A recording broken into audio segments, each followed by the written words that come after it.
আজকে আমরা শিখব হ্যাভ এবং হ্যাজের সমস্ত ব্যবহার।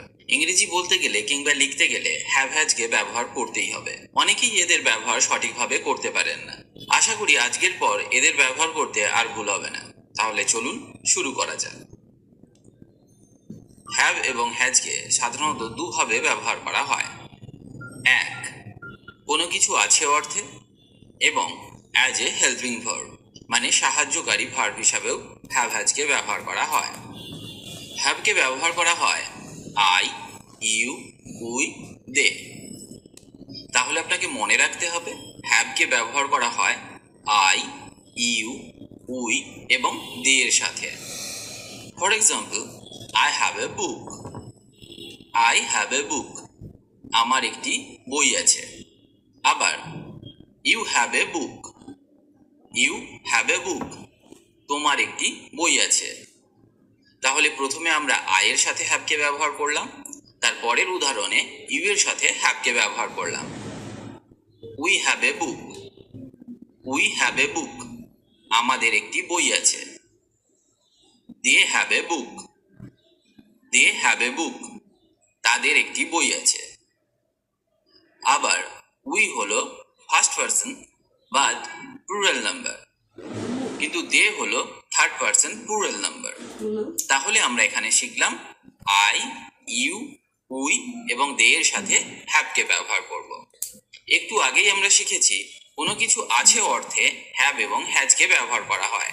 যেমন আমার একটি বই আছে, আমার একটি গাড়ি আছে, আমার একটি ল্যাপটপ আছে, তার একটি মোবাইল আছে।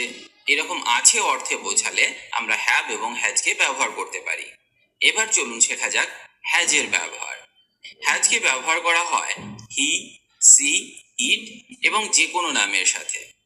তাহলে আপনাকে মনে রাখতে হবে হ্যাজকে ব্যবহার করা হয় হি, সি, ইট এবং যে কোনো নামের সাথে। যেমন he has a book. He has a book, তার একটি বই আছে। She has a book. She has a book, তার একটি বই আছে। আমরা জানি ইংরেজি করতে গেলে ছেলেদের ক্ষেত্রে আমরা হিকে ব্যবহার করি এবং মেয়েদের ক্ষেত্রে আমরা শিকে ব্যবহার করি। It has to wings. It has to wings, এর দুটি ডানা রয়েছে। John has a book. John has a বুক, জনের একটি বই আছে। একটু আগেই আমি বলেছিলাম যে কোনো নামের ক্ষেত্রে আমরা হ্যাজকে ব্যবহার করতে পারি। এখানে জন হলো একটি নাম, সেই জন্য এখানে আমরা হ্যাজকে ব্যবহার করলাম। আমরা যে কোনো নামের ক্ষেত্রে হ্যাজকে ব্যবহার করতে পারি। যেমন রাম, শ্যাম, যদু, মধু ইত্যাদি যে কোনো নাম বোঝালে আমরা হ্যাজকে ব্যবহার করতে পারবো। এবার শেখা যাক হেল্পিং ভার্ব হিসাবে কিভাবে হ্যাভ এবং হ্যাজকে ব্যবহার করা হয়। এক্ষেত্রেও হ্যাভ হ্যাজের ব্যবহারের নিয়ম একই থাকবে। যেমন যখন আমরা হ্যাভকে হেল্পিং ভার্ব হিসাবে ব্যবহার করব, তখন সাবজেক্ট হবে আই, ইউ, উই এবং দে, এবং বাক্যের স্ট্রাকচার হবে এই রকম: হ্যাভ অথবা হ্যাজ প্লাস ভার্বের থার্ড ফর্ম, যখন আমরা এটাকে হেল্পিং ভার্ব হিসাবে ব্যবহার করছি। যেমন I have eaten. I have eaten, আমি খেয়েছি। এখানে আই হলো সাবজেক্ট, এখানে হ্যাভকে ব্যবহার করা হয়েছে অ্যাজ এ হেল্পিং ভার্ব, আর ইট থেকে হয়েছে ইটেন, ভার্বের third form eat, ate, eaten. এবার পরের উদাহরণটি দেখা যাক। You have eaten. You have eaten, তুমি খেয়েছো। এখানে সাবজেক্ট ইউ, হ্যাভ হলো হেল্পিং ভার্ব, ইটেন হলো ভার্বের third form. We have eaten. We have eaten, আমরা খেয়েছি। এখানে উই হলো সাবজেক্ট বাট প্লুরাল, হ্যাভ হলো হেল্পিং ভার্ব, আর উই এর সাথে হ্যাভকে ব্যবহার করা হয়, আর ইটেন হলো ভার্বের থার্ড ফর্ম। এবার দেখা যাক হ্যাজকে কিভাবে হেল্পিং ভার্ব হিসাবে ব্যবহার করা হয়। যখন আমরা হ্যাজকে হেল্পিং ভার্ব হিসাবে ব্যবহার করব, তখন বাক্যের সাবজেক্ট হবে হি, সি, ইট এবং যে কোনো নাম। For example, he has eaten. He has eaten, সে খেয়েছে। এখানে সাবজেক্ট হলো হি এবং হি এর সাথে হ্যাজকে ব্যবহার করা হয়, এবং ইটেন হলো ভার্বের থার্ড ফর্ম। পরের উদাহরণটা দেখা যাক। She has eaten. She has eaten. আমি একটু আগেই বলেছি যে মেয়েদের ক্ষেত্রে আমরা সিকে ব্যবহার করি এবং সি এর সাথে হ্যাজকে ব্যবহার করা হয়। সি হ্যাজ ইটেন, সে খেয়েছে। আশা করি আমি আপনাকে এটা শেখাতে পেরেছি যে কিভাবে হ্যাভ এবং হ্যাজকে হেল্পিং ভার্ব হিসাবে ব্যবহার করা হয় এবং কোন কোন সাবজেক্টের ক্ষেত্রে হ্যাভকে ব্যবহার করা হয় আর কোন কোন সাবজেক্টের ক্ষেত্রে হ্যাজকে ব্যবহার করা হয়। এবার আমরা শিখব উইল হ্যাভের ব্যবহার। যখন আমরা বাক্যে উইল হ্যাভকে ব্যবহার করব তখন বাক্যে আমাকে ভার্বের থার্ড ফর্মকে ব্যবহার করতে হবে। যেমন I will have eaten rice. I will have eaten rice. আমি ভাত খেয়ে থাকবো। আমি ভাত খেয়ে থাকবো। You will have eaten rice. You will have eaten rice. তুমি ভাত খেয়ে থাকবে।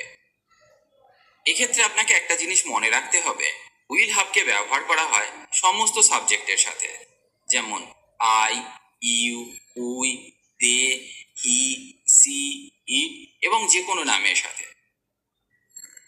এবার চলুন শেখা যাক হ্যাভ বিন এবং হ্যাজ বিনের ব্যবহার। কখন আমরা হ্যাভ বিন এবং হ্যাজ বিনকে ব্যবহার করব। তো প্রথমে জেনে নিই হ্যাভ বিন এবং হ্যাজ বিনকে ব্যবহার করলে সেন্টেন্স স্ট্রাকচার কিরকম হবে। আমাদেরকে সাবজেক্ট অনুসারে হ্যাভ অথবা হ্যাজকে বসাতে হবে, তারপর বিনকে বসাতে হবে, তারপর মেন ভার্বকে বসাতে হবে এবং ভার্বের সাথে আইএনজিকে যোগ করতে হবে। একটা উদাহরণ নেওয়া যাক। I have been eating for 1 hour. I have been eating for 1 hour. আমি 1 ঘন্টা ধরে খাচ্ছি। আবার একটি উদাহরণ দেখা যাক। You have been eating for half an hour. You have been eating for half an hour. তুমি 1/2 ঘন্টা ধরে খাচ্ছ। এই বাক্যটিতে ইউ হলো সাবজেক্ট, ইউ এর পরে হ্যাভ বিনকে বসালাম, মূল ভার্ব হলো ইট, তার সাথে আইএনজি যোগ করলাম, বাকি অবজেক্টকে বসালাম। তবে এখানে আপনাকে মনে রাখতে হবে বাক্যে যখন আমরা হ্যাভ বিনকে ব্যবহার করব তখন সাবজেক্ট হবে আই, ইউ, উই এবং দে। এটা আপনাকে খুব ভালোভাবে মনে রাখতে হবে। এবার শিখব হ্যাজ বিনকে কিভাবে ব্যবহার করা হয়। হ্যাজ বিনকে যখন বাক্যে ব্যবহার করব তখন বাক্যের সাবজেক্ট হবে হি, সি, ইট এবং যে কোনো নাম। একটা উদাহরণ দেখা যাক। He has been reading since morning. He has been reading since morning. সে সকাল থেকে পড়ছে। এখানে সাবজেক্ট হলো হি, তাই আমরা হ্যাজ বিনকে ব্যবহার করেছি। মূল ভার্ব হলো রিড, তার সাথে আইএনজি যোগ করেছি এবং তারপর বাক্যের অন্যান্য অংশগুলিকে বসিয়েছি। আশা করি আমি আপনাকে হ্যাজ বিন এবং হ্যাভ বিনের ব্যবহার শেখাতে পেরেছি। এবার চলুন শেখা যাক নেগেটিভ সেন্টেন্স বা নাবাচক বাক্য কিভাবে হ্যাভ বা হ্যাজকে ব্যবহার করে তৈরি করা হয়। প্রথমে আমরা শিখব হ্যাভ নট।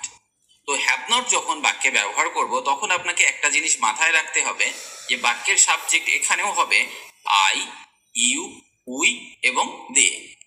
উদাহরণ দেখা যাক। I have not eaten. I have not eaten. আমি খাইনি।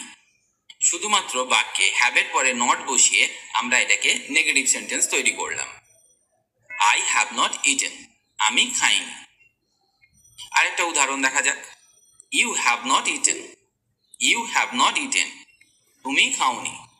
আমরা আগেই বলেছি ইউ এর সাথে হ্যাভকে ব্যবহার করা হয়। যেহেতু আমরা এটা নেগেটিভ সেন্টেন্স তৈরি করছি তাই এখানে আমরা নটকে বসালাম এবং ভার্বের থার্ড ফর্ম ইটেনকে বসালাম। তুমি খাওনি, ইউ হ্যাভ নট ইটেন। এবার দেখা যাক হ্যাজ নট। হ্যাজ নটকে যখন বাক্যে ব্যবহার করব তখন সাবজেক্ট হবে হি, সি, ইট, নেম মানে যে কোনো নাম। যেমন he has not eaten. He has not eaten, সে খায়নি। এবার শিখব will not have. Will not have. Will not হ্যাভকে যখন বাক্যে ব্যবহার করা হবে তখন আপনি সমস্ত সাবজেক্টের সাথে উইল নট হ্যাভকে ব্যবহার করতে পারবেন। যেমন I, you, we, they, he, she, it বা যে কোনো নামের সাথে আপনি উইল নট হ্যাভকে ব্যবহার করতে পারবেন। একটা উদাহরণ দেখা যাক। I will not have eaten rice. I will not have eaten rice. আমি ভাত খেয়ে থাকবো না। এটা একটা ফিউচার টেন্সের উদাহরণ। আমি ভাত খেয়ে থাকবো না। I will not have eaten rice. এবার শেখা যাক have not been. Have not বিনকে কিভাবে বাক্যে ব্যবহার করা হয়। তবে এক্ষেত্রে সাবজেক্ট হবে আই, ইউ, উই এবং দে। একটা উদাহরণ দেখা যাক। I have not been eating for 1 hour। I have not been eating for 1 hour। আমি 1 ঘন্টা ধরে খাচ্ছি না। এটাও একটা নেগেটিভ সেন্টেন্সের উদাহরণ এবং এখানে আমরা হ্যাভ নট বিনকে ব্যবহার করলাম। এবার শিখব হ্যাজ নট বিন। যখন বাক্যে হ্যাজ নট বিনকে ব্যবহার করা হবে তখন সাবজেক্ট হবে হি, সি, ইট এবং এনি কাইন্ড অফ নেম। যেমন একটা উদাহরণ দেখা যাক। He has not been reading since morning. He has not been reading since morning. সে সকাল থেকে পড়ছে না। এখানে সাবজেক্ট হি, তাই আমরা এখানে হ্যাজ নট বিনকে ব্যবহার করলাম নেগেটিভ সেন্টেন্স তৈরি করতে। আশা করি আমি আপনাকে এটা শেখাতে পেরেছি কিভাবে নেগেটিভ সেন্টেন্সে হ্যাভ এবং হ্যাজকে ব্যবহার করা হয়। এবার চলুন আমরা শিখব ইন্টারোগেটিভ সেন্টেন্স, মানে প্রশ্নমূলক বাক্য। প্রশ্নমূলক বাক্যে কিভাবে হ্যাভ এবং হ্যাজকে ব্যবহার করা হয়। উদাহরণ দেখা যাক। Have I eaten? Have I eaten? আমি কি খেয়েছি? Has he eaten? Has he eaten? সে কি খেয়েছে? আমি প্রথমেই বলেছিলাম যে হ্যাভ এবং হ্যাজকে কোন কোন সাবজেক্টের সাথে ব্যবহার করা হয়। এখানেও আপনাকে সেগুলি মনে রাখতে হবে এবং সেটা মনে করেই আপনাকে বাক্যগুলো তৈরি করতে হবে। এবার শেখা যাক উইল হ্যাভকে কিভাবে ব্যবহার করা হয় ইন্টারোগেটিভ সেন্টেন্সে। তো যখন আমরা উইল হ্যাভকে বাক্যে ব্যবহার করব তখন আপনি সমস্ত সাবজেক্টের সাথে উইল হ্যাভকে ব্যবহার করতে পারবেন।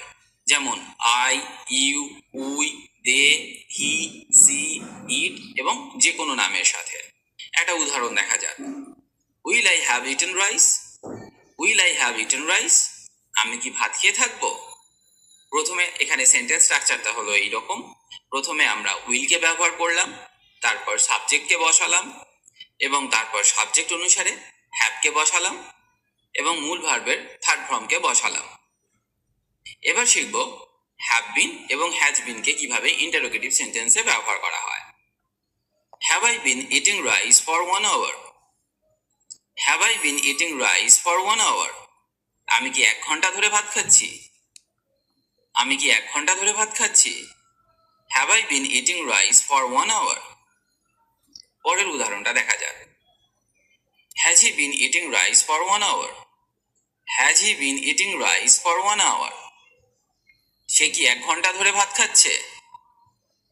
যেহেতু এখানে সাবজেক্ট হি, তাই আমরা হ্যাজ বিনকে ব্যবহার করলাম।